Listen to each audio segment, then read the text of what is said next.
Oriza Studio. Jangan lupa subscribe dan like. Terima kasih.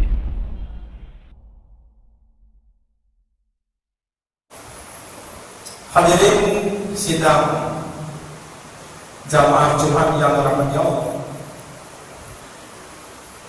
Maka pada malam itu,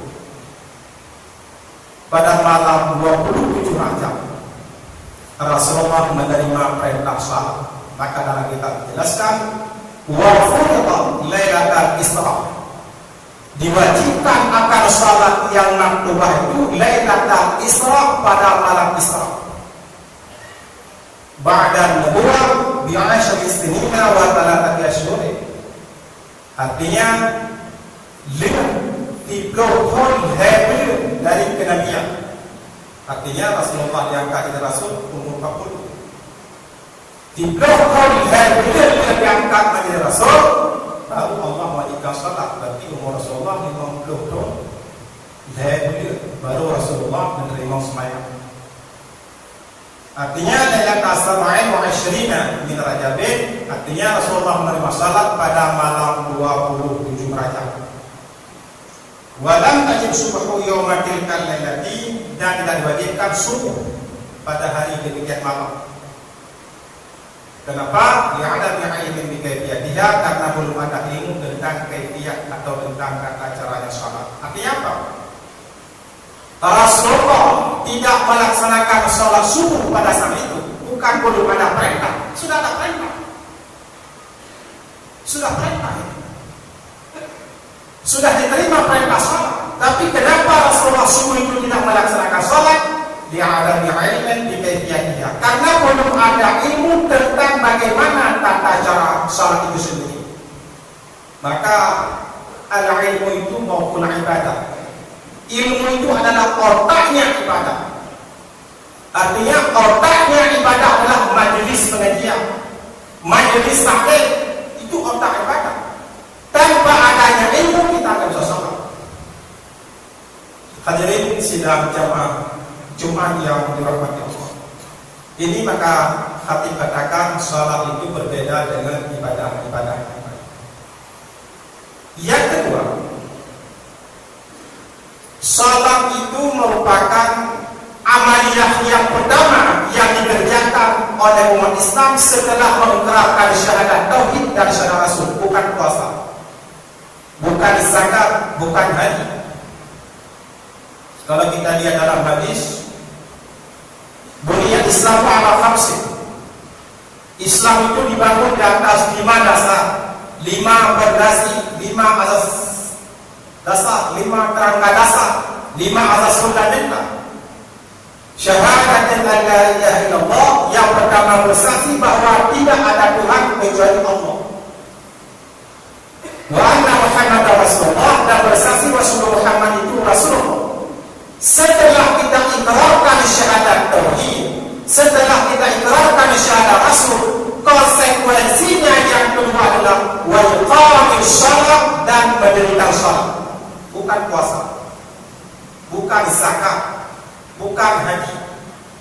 Jadi amaliyah yang pertama sekali kita kerjakan setelah kita ikrarkan syahadat tauhid, setelah kita ikrarkan syahadat Rasul adalah wa iqamis shalah, dan mendirikan salat. Maka dalam satu sisi kalau kita analisis, salat adalah urutan yang kedua dalam hukum Islam. Di sisi lain kalau kita analisis, salat merupakan amaliyah yang pertama yang harus dikerjakan setelah kita mengucapkan 2 kalimat syahadat. Maka salat itu berbeda dengan puasa, zakat, dan haji. Ini yang kedua. Yang ketiga, salat itu berbeda dengan ibadah puasa, zakat, dan haji. As-salatu imaduddin, salat itu adalah tiangnya agama, bukan puasa, bukan zakat, bukan haji. Salat. Faman aqamaha, barang siapa yang mendirikan salat, faqad aqamatin, berarti dia telah mendirikan agama, telah menegakkan agama. Wa man tarakaha, barang siapa yang meninggalkan salat, faqad hadamatin, berarti dia menghancurkan agama. Maka kalau kita ingin sebuah bangunan seperti masjid ini kokoh kuat, maka kokohkan tiangnya. Kalau seandainya tiang masjid ini tidak kokoh, gempa kemarin mungkin masjid ini. Kenapa ini masih mampu bertahan? Karena tiangnya kokoh. Kalau kita ingin umat Islam maju dan kuat, Islam itu kuat, kokohkan salat di tengah-tengah generasi kita. Kalau salat sudah mulai runtuh di tengah-tengah masyarakat, jangan harapkan Islam itu akan kuat dan kokoh. Islam juga akan runtuh. Islam juga akan runtuh.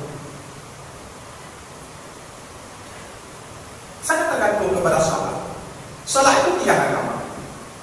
Kita menegakkan salat, mendirikan agama. Kita menegakkan salat, menghancurkan agama. Kalau hari ini kita umpamanya komitmen dan konsisten untuk berperang melawan orang-orang yang menghancurkan Islam, perangilah mereka yang meninggalkan salat. Di mana mereka? Di rumah kita. Kalau kita tidur di kamar depan, mereka tidur di kamar belakang. Kalau kita tidur di kamar sebelah kanan, mereka tidur di kamar sebelah kiri. Di situ mereka. Kemudian keluar menjadi sebuah komunitas masyarakat yang tidak sholat secara berjamaah. Sebuah kecamatan, sebuah kabupaten, sebuah negara yang tidak sholat. Semua mereka itu berangkat dari rumah masing-masing. Hadirin sidang jamaah Jumat yang berkaitan Allah. Berbeda salat dengan ibadah-ibadah yang lain. Kalau puasa itu setahun sekali. Itu pun hanya bagi orang-orang yang puasa untuk berpuasa, yang tidak puasa. Contoh, ada orang umpamanya sudah berumur 100 tahun, tidak sanggup lagi berpuasa, berikan fidyah. Artinya puasa itu setahun sekali. Itu pun bagi orang-orang yang puasa untuk berpuasa. Kalau salat, tidak. Zakat setahun sekali. Itu pun khusus amaliyah orang-orang yang kaya. Menyambut lagi yang pandai-pandai. Berpuluhan upah, nak kenal lagi. Tapi kalau salat, haji itu pun hanya seumur hidup, hanya sekali. Seumur hidup sekali. Itu pun khusus bagi orang-orang yang mampu. Walillahi 'alan nasi hajjul baiti man istata'a ila sabila. Istata'a yang mampu, yang tidak mampu tidak. Itu pun kalau aman perjalanan. Kalau tidak aman perjalanan, negara sudah berperang. Tapi kalau salat, menyewa semayang, puas kaya, puas gajian, puas puasa, puas anak puasa, puas mampu atau anak mampu, mendek pandai rakyat jelakan, telepon yang lain, tetap salah. Berbeda dengan ibadah yang lain. Berbeda. Oh, hanya aman perjalanan salat, dalam keadaan ketakutan. Saya tidak puasa untuk salat, tidak puasa untuk berdiri, duduk salat. Saya tidak sanggup duduk, berbaring, salat. Saya tidak sanggup berbaring, terlentang, salat. Kan berbeda dengan ibadah lain. Saya tidak sanggup terlentang, salat dengan menggunakan isyarat berkumandang, salat, isyarat berkumandang. Saya tidak sanggup salat dengan isyarat berkumandang, salat yang qalbi dengan hati. Jadi kalau nggak ada dihantar bu, ada yang dengar, cok tanah mungkin ulang apa ni? Artinya apa? Selama nyawa masih di kandung badan, salat. Kalau puasa kita, saya sakit, orang kanan pun mau lihat sakit. Sakit, tak sanggup puasa. Berapa hari sakit? 3 hari buka. Nanti di luar orang tolong salat. Maka saya katakan salat itu memang sama-sama rukun Islam dengan zakat, puasa dan haji. Tapi salat ini berbeda.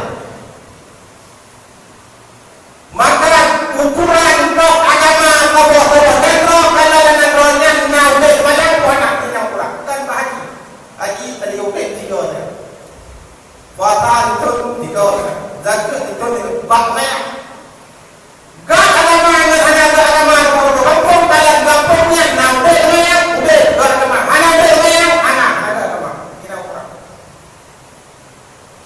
kembang pergi haji, kembang lagi, kembang puasa, ukurannya rasa. Saya tidak sanggup salat, karena tidak ada air. Saya akan bisa salat tidak ada air. Baiklah tadi rumah, apa yang kamu tengok? Ilahnya ia yang tengok salat. Saya tidak ada pakaian. Dipanggil melayang kena pakaian. Dihapkan, nah, jauh dihap tahu melayang. Tahu lagu bulat-bulat dengan melayang, bulat-bulat melayang salat. Tidak ada alasan bisa menjaga salat. Ini yang harus kita sampaikan kepada generasi kita, yang mereka hari ini secara berjamaah mereka menjaga salat. Tidak ada peluang, tidak ada alasan untuk bisa menjaga salat. Karena Allah mengkut lagu yang nak konten beliau dua taruh di kubur satu. Karena itu alat sensitif salat. Tidak ada dua lembar daun kayu yang ada satu lembar taruh di kubur. Karena kubur tempat keluar kencing lebih sensitif daripada kubur salat. Mantai dalam kubur. Kalau ikut ruhum, kata ruhum boleh. Mantai dalam ruhum, mantai kena ikut ronton, kata ruhum boleh salat. Tidak ada daun kayu satu. Salat air dalam kerangkanya bulan salat. Tidak mudah untuk meninggalkan salat. Ini yang harus kita sampaikan kepada anak dan cucu kita. Tidak mudah untuk bisa meninggalkan salat. Tidak ada alasan untuk bisa meninggalkan salat.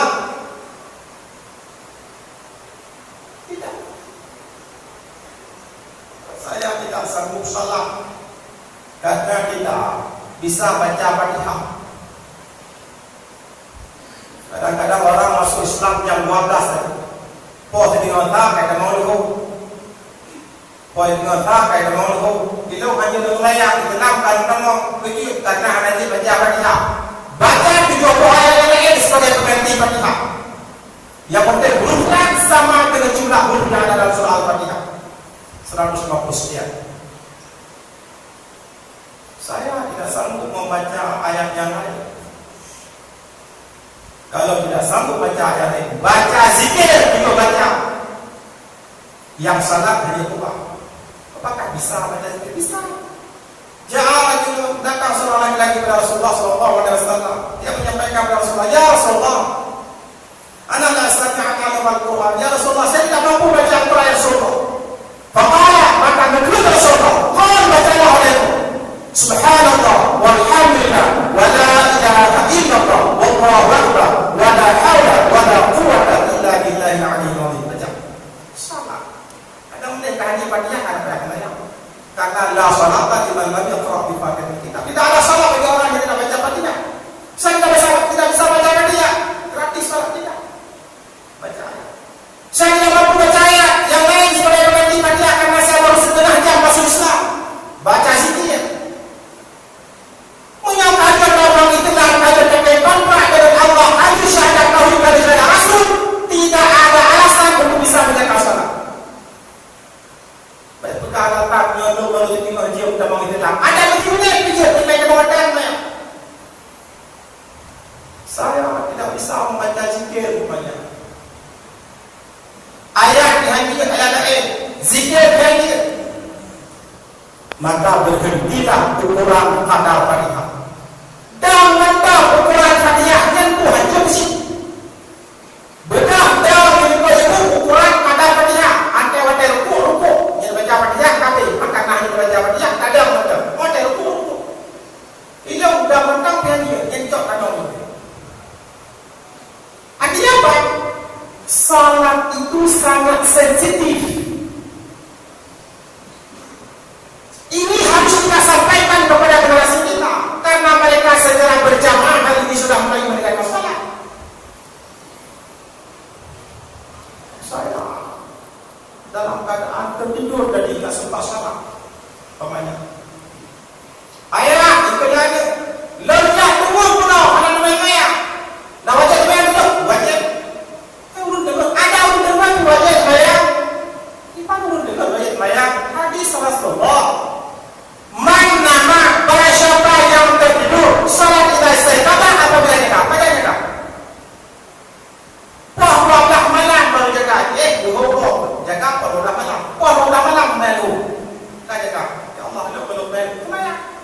Enggak, yang kau perlu kau, yang kau perlu lama. Ini hadis Rasulullah. Tunggu betul. Baca apa bro? Aduh, kalau belum main syam lah. Kalau dah tu, jaga apa ni aduh? Tuhon main syam. Artinya apa itu hadis Rasulullah?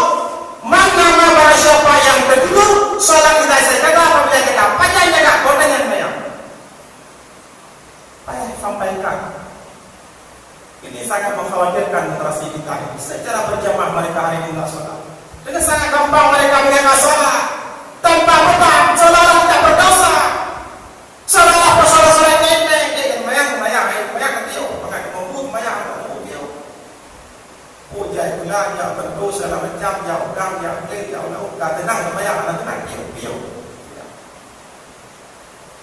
Kedua lu mayang. Pokok banyak tengah. Lihat, ya Allah, saya lupa Rasul. Salat. Anu dua kena hukum, ada dua kena hukum. Hadis Rasulullah, man nasya. Barang siapa yang lupa, salat tidak ada arahan apabila teringat. Kapan dia teringat? Pada maghrib teringat. Saya lupa Rasul. Salat semua. Urang kita yang tua di fajar juga. Jadi yang tua dia bertahu mungkin banyak. Bukan pada yang ingat itu terhadap. Ini yang saya sampaikan. Maka saya sampaikan, memang salat itu sama-sama rukun Islam, sama dengan puasa, zakat, haji. Tapi salat ini lebih sensitif. Saya ulangi sebagai kesimpulan, salat yang pertama ibadah jemputan. Yang kedua, salat merupakan amaliyah yang pertama yang harus kita kerjakan setelah mengikrarkan syahadat tauhid dan syahadat Rasul. Yang ketiga adalah salat itu tiang anak. Yang kedua menjelang puasa. Puasa itu bukan tiang. Puasa itu dinding sebagai safety pengamanan mampu mengendalikan diri daripada hawa nafsu. Safety itu pengamanan dinding. Kokohnya bangunan bukan karena kuatnya dinding, karena kuatnya tiang. Kokohnya Islam bukan karena hebatnya puasa, karena hebatnya salat. Akhir tahun kita keluarkan zakat. Zakat itu jendela dalam sebuah rumah itu untuk pertukaran mata angin itu. Supaya angin dalam lupa. Ada mobil yang dalam ada keluarannya ada yuk sehingga ada pertukaran angin. Itulah zakat, pertukaran harta kita. Atau kita yang mulai datang menilai itulah zakat. Atau dagang dengan baju denyong atau yang dagang dengan baju segala macam, dengan baju segala macam, itulah pertukaran harta. Haji itu akalnya. Kokohnya bangunan bukan karena ada, kokohnya bangunan bukan karena dinding, safety, pengamanan puasa. Hebatnya sebuah bangunan kokoh bukan karena jendelanya yang diukir. Jadi bukan. Kokohnya sebuah bangunan karena tiangnya, yaitu salat. Inilah yang dapat saya sampaikan. Mari sama-sama kita teruskan pesan ini kepada generasi kita. Mudah-mudahan mereka mau menegakkan salat, mau mendirikan salat, supaya mereka tidak meninggalkan salat.